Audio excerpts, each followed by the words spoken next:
So, to understand a little bit why we celebrate Lag BaOmer, why do we celebrate the 33rd day of the Omer, which also is the 18th day of Iyar? So we said that the Talmud says, the Gemara says, that the students of Rabbi Akiva died from Pesach till Shavuos. There's a tradition from the times of the Goyim, that's post-Talmudic, that they only died for 33 of those days. So I'm going to give you 5 reasons why we celebrate Lag BaOmer, and then to understand what the deeper reason is, what unifies all these 5 reasons, and really to answer the big question of why do we mourn something that happened thousands of years ago, a few thousand students of Rabbi Akiva died. Why do we mourn that event more than any other event in Jewish history, or much more prominently than at most events in Jewish history, negative events in Jewish history? Why is it such an important event? So there are 5 ways how to see the reason why we celebrate Lag BaOmer. We'll start from the Shulchan Aruch and we'll go forward. In the Shulchan Aruch, Rabbi Yosef Kar, the Mechaber, writes that since there's a tradition from the Goyim that they only died 33 and 34 of these days, the Mechaber says that the 33 days starts from the second day, from the day of Sfira, from the day of Pesach, and they died up until the 34th day of the Sfira. Mixus al Yom Kikule, part of the day is as if they did a whole day. So therefore, the Mechaber says, from the 34th day forward, the first 34 days of the Sfira, means up until the 19th day of Iyar, a person shouldn't have haircuts, and shouldn't get married, and shouldn't play music. But from the 34th day onward, according to Rabbi Yosef Karo, that's when they stopped dying, the plague was over, and therefore it's a time to celebrate. But according to Rabbi Yosef Karo, it's important to understand that he would say that it's not Lag BaOmer that we should celebrate, but Lad BaOmer, the 34th day of Omer. But this is one opinion. The Ramar, Moshe Islish, which wrote the glossary on the Mechaber, he writes that no, that they didn't die from the second day of Pesach till the 34th day of, or the 18th, 19th day of Iyar, till the 34th day of the Omer, but instead they died from Rosh Chodesh Iyar up until 3 days before Shavuos, the 30 days of Iyar, and the 3 days before Shavuos in Sivan.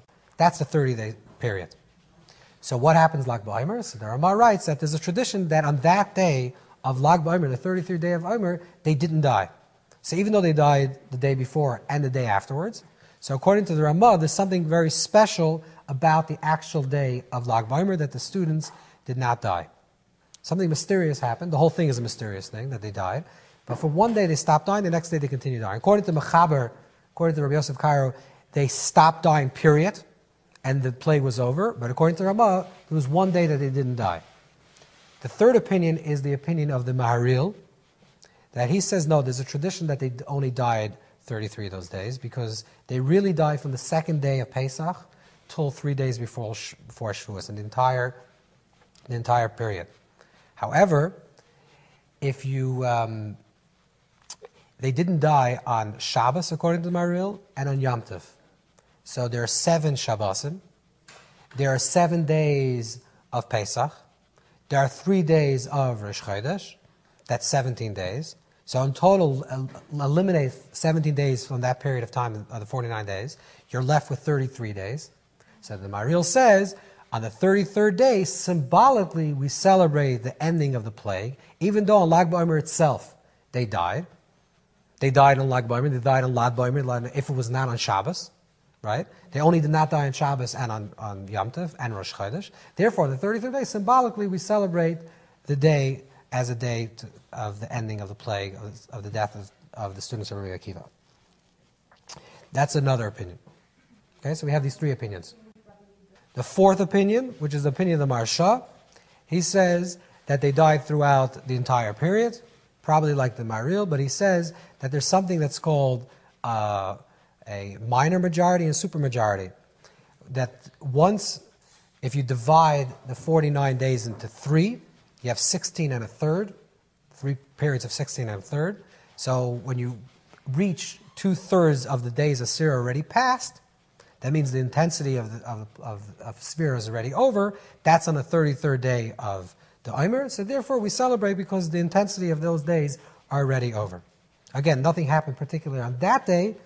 Nothing happened particularly on that day in terms of not dying, but since it's the ending of this harsh decree, or it's already a supermajority of the days already passed, like later Mukabalim say the Lag Ba'omer, you have the first 32 days is Lev, and the last 70 days is Tov. So you have Lev Tov. The first 30 days represent the heart, and that's the work that has to be done. The second part of from Lag Ba'omer forward, the 17 days is Tov, the same numeric value. So that's the fourth opinion. The fifth opinion, which is the more known one, is that it's the day that Rabbi Shimon Bar Yochai passed away. Or it's a day that's called Yom Simchas Rabbi Shimon Bar Yochai. Now the idea that it's a day celebrating Rabbi Shimon Bar Yochai in itself is a very puzzling thing. On the one hand, we're saying that we celebrate this entire time sphere, that we don't play music and it's a national mourning. On the other hand, we're saying that we're celebrating the death of Rabbi Shimon Bar Yochai. Now we know Rabbi Shimon Bar Yochai was one of the students, one of the 5 remaining students of Rabbi Akiva. So in Kisvei Arizal, in the writings of the Ari, it says that Lag BaOmer, the 33rd day of the Omer, is Yom Simchas Rashbi. In some printings it says Shemes Rashbi. The Ches was missing according to the Chidah. And really it shouldn't say the day that Rashbi passed away, but it should be the day that it's a joyful day for Rabbi Shimon Bar Yochai. Now most later Mukabalim say no, it's a day that we actually celebrate, coming from Mishnah Chassidim, that we celebrate it's a time that Rashbi passed away. So why do we celebrate the passing of the Rashbi? It's very unusual. Usually when a person passes away, it's a time to mourn, or a time to be introspective, a chayit l'liba. It's a serious time. Why is it a time of celebration on the time that Rashbi? So I think there's 5 reasons over here that are offered. One is that Rabbi Shimon Bar Yochai actually asked that it be a time of celebration. That's in the Mishnah Chassidim. Another thing is that Rabbi Akiva, according to the Bnei Yissaschar, I'm not sure how you knew this, but maybe through Ruach HaKodesh, she said that Lag BaOmer is also the day that Rashbi was born. The Aruch HaShulchan writes that it's the day that Rashbi left the cave. Also, we don't know where the source is from, and the Aruch HaShulchan writes it. Some suggest that the Talmud that speaks about Rabbi Shimon Bar Yochai leaving the cave is in Tractate Shabbos, page 33. So maybe it's an allusion to that idea that they left on the 33rd day. And another answer is that that's the day that Rashbi revealed a lot of secrets of the Zohar. Okay, let's understand the day of his passing. He revealed the Idra, which incidentally, what does the Idra speak about? Imagine, what would the Idra speak about? Here. Of course. Here. The Idra is about here, the mystery of here. In Parshas Naseh, the Idra is a very deep part of the Zohar, which, according to the tradition, that's the part that Rashbi revealed on Lag BaOmer, the day that he passed away. And in the Idra, he speaks about the mystery of here as one of the greatest mysteries of creation. So, again, let's try to understand this, all these things together. So, they died, he lives. What's really going on with Lag BaOmer? It's a strange thing why we mourn for so long, and it's a strange thing why we celebrate for so long and so strong. So we have to go back very quickly.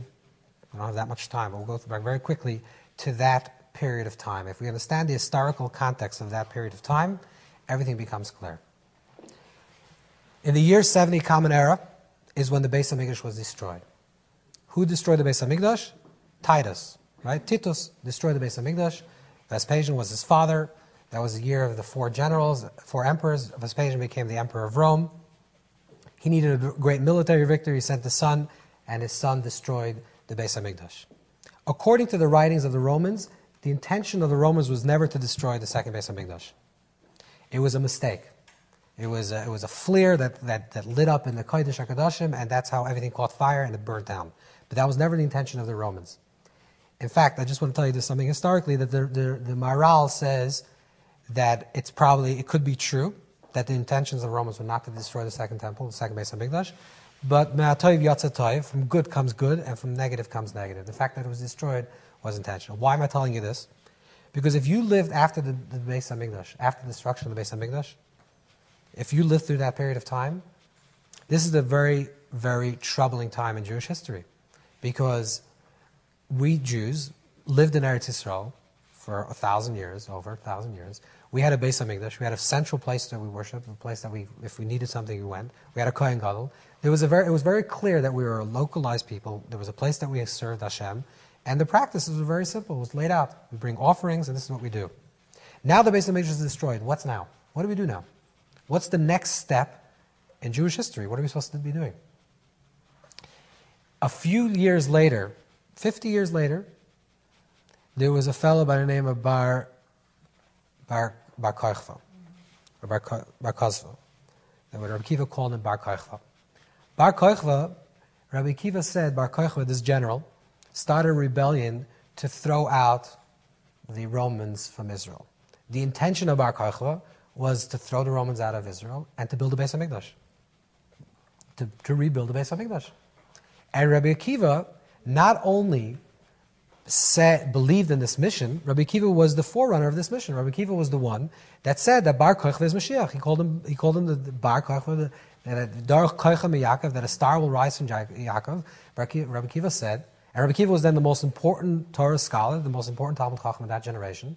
Rabbi Akiva said that this Bar Kochva, who eventually amassed a group of close to 250,000 soldiers, rebels, they had some minor military victories during the year 134, 133 period Common Era. Rabbi Akiva said this person is going to bring Mashiach. So what is Rabbi Akiva, what's the anticipation? What is Rabbi Akiva hoping for?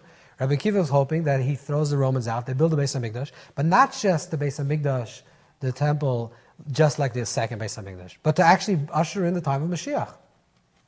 Right? World peace and the King of Israel. And Rabbi Akiva, this is Rabbi Akiva's the way Rabbi Akiva is thinking. So he has 24,000 Talmidim. We can imagine. It's interesting that Rabbi Shreya Goyen, one of the Goyenim, write that the Gemara is very cryptic about how the Talmidei Rabbi Akiva died. It says they died. We know why they died. They died because they didn't have derech eretz, right? They didn't know Kavan Zelazet, didn't have respect for each other. But how they died, so it says Misasa Ba'askara, maybe they choked, it could be hunger, and Rav Shlomo Goyen actually says it was probably religious persecution. Now, whether the Talmidei Rabbi Akiva were actually physically soldiers of Bar Kochva, or, which incidentally Bar Kochva also dies from the same mysterious death, he also dies by Askara, and whether they were physically soldiers or they were the spiritual soldiers. Rabbi Akiva is creating, in his idea, Rabbi Akiva is creating a Mashiach time, a Mashiach reality. He's training his Talmidim, probably teaching them karbanos, teaching them how to sacrifice, how to bring karbanos, right? They're going to be the new generation of Mashiach. So, when the Talmidei Rabbi Akiva pass away, it's not just that they died. Sadly, there's a lot of historical stories. Judaism, as we knew it, passed away. And not only that, the dream that Mashiach was imminent died. That Mashiach was right here because there was a living, walking person that we said this person is Mashiach, and he was starting to build the Beis HaMikdash. According to some opinions, historical opinions, Bar Kochva actually started building the Beis HaMikdash, the third Beis HaMikdash. So this was a very high time. And then Rabbi Akiva's students died. And then Rabbi Akiva is killed himself, right, in the year 135 Common Era. It's the end of a period. So the reason why we mourn the death of the students of Rabbi Akiva is not just we're mourning the death of particular people that passed away, it's the death of Yiddishkeit, of Judaism, the way it existed in the times of the Beis HaMikdash. Why do we contrast that and celebrate Lag BaOmer? Because Rashbi gave us a path and a way to conquer and to overcome exile. Rabbi Akiva felt that we have to bring Mashiach and actually build a Beis HaMikdash and do it. Now that it didn't happen, what did Rashbi come? Rashbi was the revealer of the Zohar. And what does it say in the beginning of the Zohar? With this book, the people will be redeemed with Rachmanas, with compassion. So the Sefer HaZohar, the Pnimis HaTorah, the inner essence of the Torah, is what sustains us through exile. Because if outwardly we can't do the certain practices, because we can bring karbanos now, we can bring offerings, but inwardly we can bring offerings. Adam Kiyakim we can bring ourselves closer to Hashem. That's an inward teaching of the Torah.